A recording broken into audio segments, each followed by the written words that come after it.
एक और बड़ी खबर रही अजमेर दरगाह हिंदू मंदिर वाद मामले में। आज मामले में पक्षकार बनने के लिए लगी हैं 6 नई अर्जियां। दरअसल पूर्व में लगी थी 5 अर्जियां।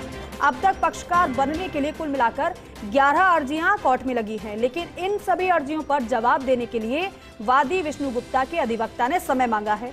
इसी के साथ दरगाह कमेटी के द्वारा पूर्व तारीख पर लगाई गई थी 7/11 की अर्जी। इस अर्जी के जरिए वाद को ही खारिज करने की बात कही थी, जिस पर आज वादी विष्णु गुप्ता ने पेश किया अपना जवाब और जवाब को पढ़ने के लिए दरगाह कमेटी ने समय मांगा है।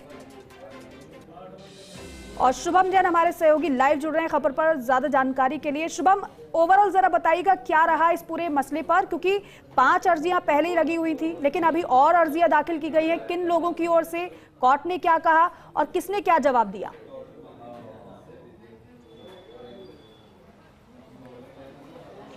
जी बिल्कुल, देखिए मैं आपको बता दूं कि जो पूर्व की सुनवाई हुई थी उस सुनवाई के अंदर प्रतिवादी बनने के लिए कई अर्जियां सामने आई थी, जिसके अंदर 5 अर्जियां जो हैं वो लगाई गई थी। इसमें से एक अंजुमन कमेटी की तरफ से लगाई गई थी, एक दरगाह दीवान की तरफ से लगाई थी और 3 इंडिविजुअल अलग संस्थाओं की तरफ से लगाई गई थी, जिसको लेकर के जो विष्णु गुप्ता हैं और एक दरगाह कमेटी जो थी उसको जवाब देने के लिए नोटिस दिया गया था। तो उसने जवाब की बदली 7/11 की अर्जी लगाते हुए वाद को ही खारिज करने की बात जो थी वो पिछली सुनवाई में गई थी, जिसको लेकर के जवाब का समय जो था वो जवाब मांगा गया था विष्णु गुप्ता से आज की तारीख देकर के।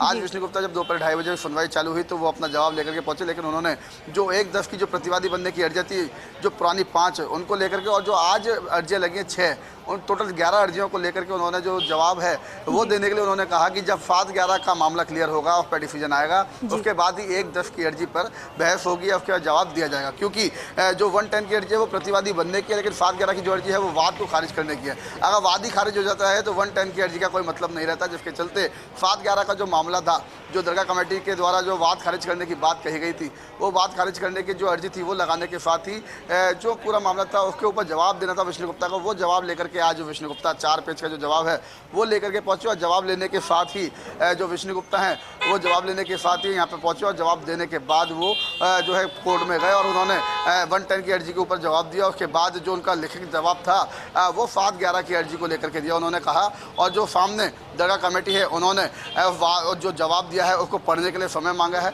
हालांकि बहस पूरी हो चुकी है, लेकिन अभी सुनवाई का जो अगली सुनवाई होगी उसकी तारीख जो है वो आना बाकी है। लेकिन विष्णु गुप्ता जरा इसी बीच में रोक रहे हैं, अपनी बात को कंटिन्यू रखिएगा। जो जवाब को पढ़ने के लिए समय मांगा गया वो कितना समय मांगा गया है?